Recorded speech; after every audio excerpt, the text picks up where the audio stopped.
क्या सीन है, वह क्या सीन है। सीन तो बढ़िया बा ये चाचा जी, बढ़िया लागल है नु।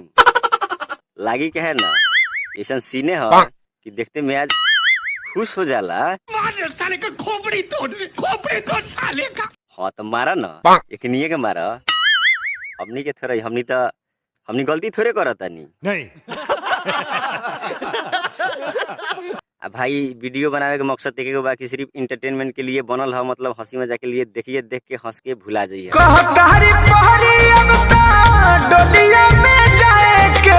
गदही पे बैठी कह दिए चल जाएला।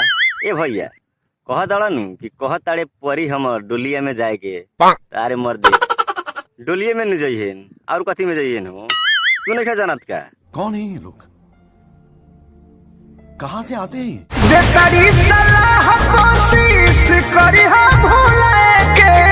ए भैया उ ठीके नु कह ताड़ी मर दे नहीं।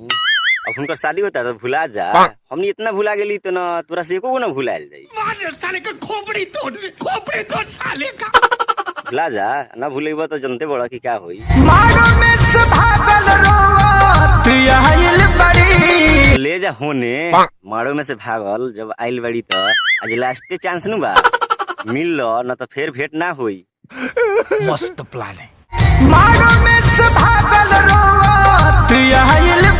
ले जा न जान ला मतलब न समझ ला कि ने कहता नहीं। बड़ा हरामी हो बेटा। हमर जान आज हरदी से लेटाइल बाड़ी। अच्छा कथी में से लेटाइल आइल बड़ी। आज हरदी से लेटाइल बाड़ी। लाड़वा में से न लेटाइल आइल बड़ी। हैं हमनी के पागल समझत रहा, हमनी नहीं देखत का। अरे सीधा कह न कि मेघ में भिगाइल बड़ी या कीचड़ में लेटाइल बड़ी। क्या हेला कहत रहा कि हरदी में लेपाइल बड़ी। कहाँ लौकतड़ी हो हमनी के। बात तो सही है। दौड़ना तो पड़ता है। हमर जान आज हरदी से लेटाइल बाड़ी।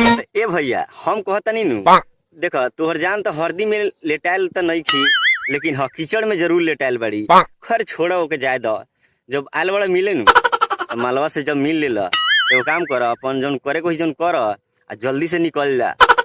न तो गलती से अगर तोरा मालवा के कैसी अपमानजनक बातें कर रहा है लड़का, ये अश्लील है ये लोंडा। माने तोरा जान के भैयावा अगर गलती से देख ले नु तोरा के मार के नु और फाड़ दी सब माने कापड़ा।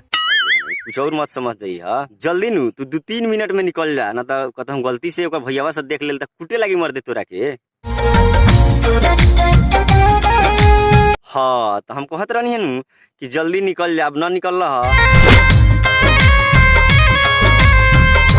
कुटाए। अब तोरा जानवा के भैयावा नु मार मार के तोहर समझिए गेल बा कथी अब करी अब तोरा साथे। समझ रहे हो ई भाई वीडियो बनावे के मकसद एक बा सिर्फ इंटरटेनमेंट के लिए वीडियो बनाता ना केहू के दिल पर ठेस पहुंचावे खातिर। प्लीज भाई अगर वीडियो थोड़ा भी अच्छा लागल हुई नु प्लीज भाई चैनल के सब्सक्राइब कर ली, लाइक कमेंट शेयर एगो मार दी है।